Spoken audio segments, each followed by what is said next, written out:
अस्सलाम वालेकुम dear aspirants. उम्मीद करता हूँ कि आप सब खैरी ऑफिस से होंगे। आज का जो हमारा टॉपिक है जिसको हम डिस्कस करने जा रहे हैं वो है सोलर सिस्टम के ऊपर। जितने भी वन पेपर एग्ज़ाम्स के अंदर जो एमसीक्यूज़ सोलर सिस्टम से रेलिवेंट पूछे जा सकते हैं, आज हम उनको डिस्कस करेंगे। CSS, PMS, FPSC, PPSC, NTS, even though अभी रिसेंटली AD FIA और इंस्पेक्टर FIA के एग्ज़ाम कंडक्ट होने जा रहे हैं, तो उसके हवाले से भी ये लेक्चर बहुत ज़्यादा इम्पोर्टेंस के हामिल हैं, क्योंकि जो जनरल साइंस है या एवरीडे साइंस है वो तकरीबन 20% पोर्शन उसमें ऐड है, तो उस हवाले से भी ये आपके लिए फ़ायदा मंद साबित हो सकता है। सबसे पहले सोलर सिस्टम के बारे में मैं आपको बताता हूँ कि सोलर सिस्टम क्या होता है। सोलर सिस्टम जो है उसके अंदर सूरज आता है, प्लैनेट्स आते हैं, डवार्फ प्लैनेट्स, मून्स और कॉमेट्स आते हैं। ये तमाम चीज़ें सोलर सिस्टम का पार्ट हैं। और दूसरा एमसीक्यूज़ जो यहाँ पे बन सकता है कि who is the father of solar system. Copernicus is the father of solar system. And the second one जो एमसीक्यूज़ बन सकता है वो है solar system is elliptical in shape. कि सोलर सिस्टम की जो शेप है वो एग की तरह होती है, एक एग की तरह होता है।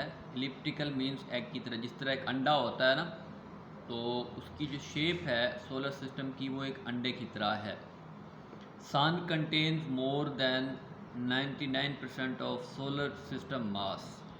सूरज जो है, अब सोलर सिस्टम ये तमाम चीज़ें आती हैं, लेकिन सूरज जो है वो 99% मैस जो है ना कंटेन करता है सोलर सिस्टम का। Solar system is around 4.5 billion years old. और अगला एमसीक्यू जो बन सकता है कि सोलर सिस्टम के अंदर कितने मून्स होते हैं। मोर दैन 200, तकरीबन 200 से ज़्यादा। और एक बहुत ही यहाँ पे मैं आपको इंटरेस्टिंग इंफॉर्मेशन देता चलूँ कि मैंने आपको लास्ट लेक्चर के अंदर बताया था कि ज़मीन जिसके ऊपर हम रहते हैं और सूरज जो कि एनर्जी का सबसे बड़ा सोर्स है, उसके दरमियान जो डिस्टेंस है वो तकरीबन 150 मिलियन किलोमीटर है।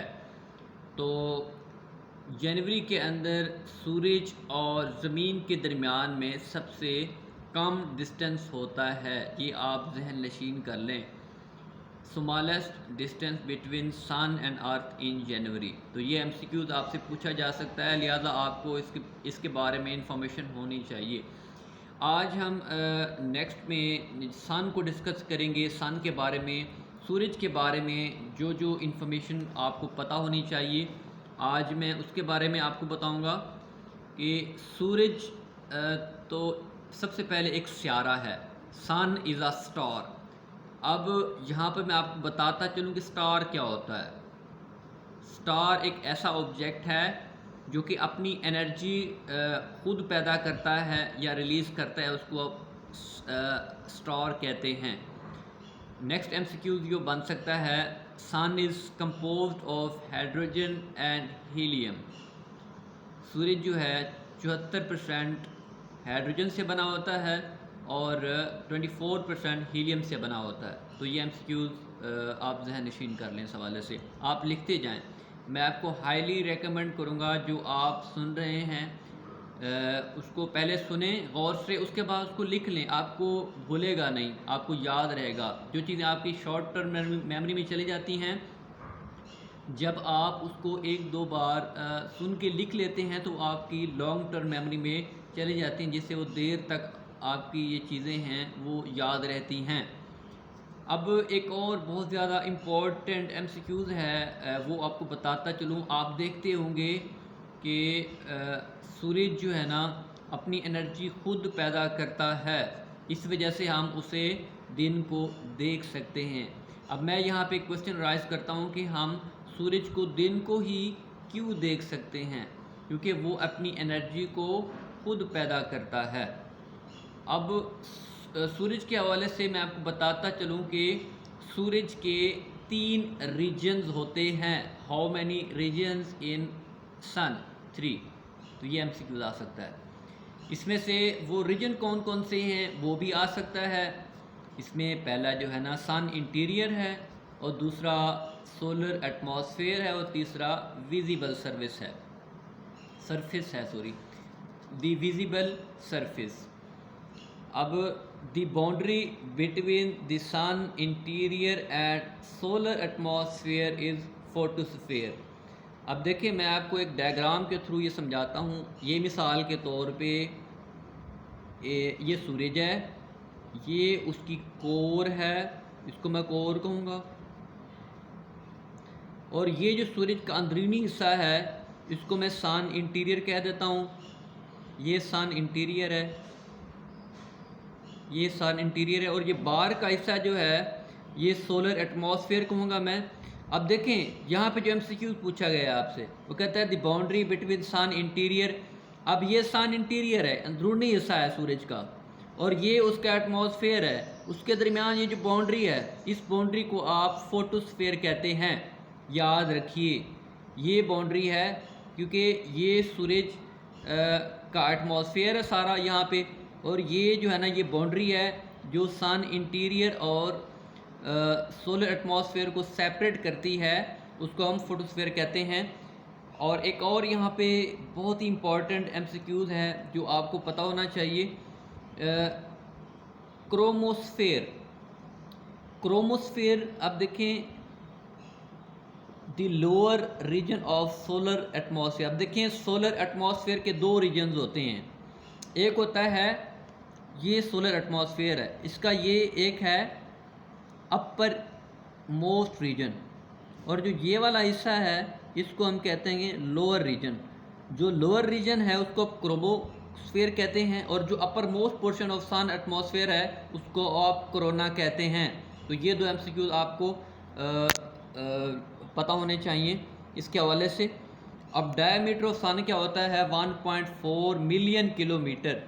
अब मैस कितना है सूरज का, वो है 1.98 10⁻30 किलोग्राम। डेंसिटी क्या है 1.41 ग्राम पर सेंटीमीटर क्यूब। अब टेम्परेचर कोर पे कितना होता है सूरज का, वो होता है 15 डिग्री सेंटीग्रेड। अब दूसरा एमसीक्यू ये भी बन सकता है इस हवाले से कि जो सरफेस के ऊपर टेम्परेचर होता है सूरज का वो 5500 डिग्री सेंटीग्रेड होता है, या इसके अलावा एक और भी एमसीक्यू यहाँ बन सकता है कि टेम्परेचर जो सरफेस का होता है 5778 केल्विन होता है। तो ये दोनों एमसीक्यूज आपने ध्यान में रखकर इन दोनों में से कोई भी आ जाए तो आपने इसको टिक कर देना है। अब सन ऑफ एज के बारे में हम बात करेंगे। 4.6 बिलियन ईयर जो है ना ये सूरज की एज है। लास्ट टाइम मैंने आपको बताया था कि मिल्की वे के बारे में, मिल्की वे और सूरज, क्योंकि मिल्की वे के अराउंड सूरज क्या करता है ऑर्बिट करता है, और ये कितना टाइम लेता है सूरज जो मिल्की वे के अराउंड जो ऑर्बिट करता है ये तकरीबन 250 मिलियन ईयर टाइम लेता है मिल्की वे के around. Sun revolves around the Milky Way in around 250 million years. Next MCQs है sun rays reaches earth surface in 8 minute and 20 seconds. सूरज की जो रेज हैं वो ज़मीन पर पहुंचने में 8 मिनट और 20 सेकंड लेती हैं। Next MCQs sunspot was observe by Galileo and carried in 1610। Current stage of sun is yellow dwarf. अब ये आपसे पूछ सकते हैं कि जो सूरज की जो करंट स्टेज है वो कौन सी है, वो है येलो डवार्फ। तो आपने येलो टिक कर देना है। Sun light is compose of 7 colours. Sun is 150 million kilometre away from earth. मैंने आपको बताया था कि सूरज और ज़मीन के दरमियान जो डिस्टेंस है वो कितना है 150 million kilometre. Sun produce most of it energy by nuclear fission. अब देखें यहाँ पे एक और मैं आपको बहुत ही इंटरेस्टिंग फैक्ट्स बताता चलूँ एंड पे न्यूक्लियर फ्यूजन का जो प्रोसेस है, अगर हमारे साइंटिस्ट इसको कंट्रोल करने में कामयाब हो जाते हैं तो आप समझ लें कि दुनिया के अंदर जो इस टाइम एनर्जी क्राइसिस चल रहा है तो वो ऑटोमेटिकली ख़त्म हो जाएगा। और बिजली आप खुद सोच लें कितना सस्ती हो जाएगी अगर वो इसको कंट्रोल करने का आला बना देते हैं।